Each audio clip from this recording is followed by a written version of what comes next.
Ẹ káàbọ̀ sí bíbélì kíkà ojoojúmọ́. Lónìí a ó máa kà látinú ìwé Sámúẹ́lì kejì orí ìkíní ẹsẹ̀ kẹsàn-án dé ẹsẹ̀ kẹrìndínlógún.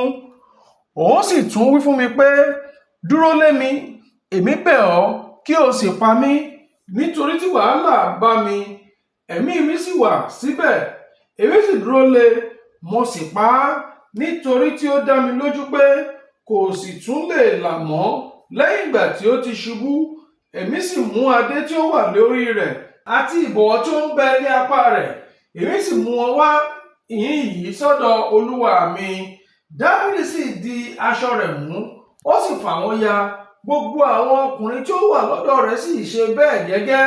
Wọ́n sì ṣọ̀fọ̀, wọ́n sì sọkún, wọ́n sì gbààwẹ̀ títí di àṣálẹ́ fún Sọ́ọ̀lù àti fún Jónátánì ọmọ rẹ̀, àti fún àwọn ènìyàn Olúwa, àti fún ilé Ísírẹ́lì, nítorí pé wọ́n ti ipa idà ṣubú.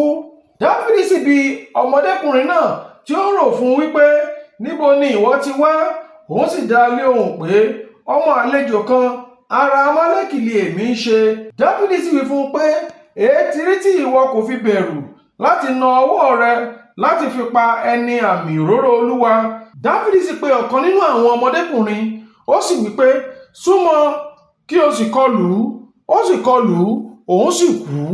Dáfídì sì wí fún un pé, ẹ̀jẹ̀ rẹ ń bẹ ní orí ara rẹ, nítorí pé ẹnu rẹ ni ó fi jẹ́wọ́ pé èmi ni ó pa ẹni àmì òróró Olúwa.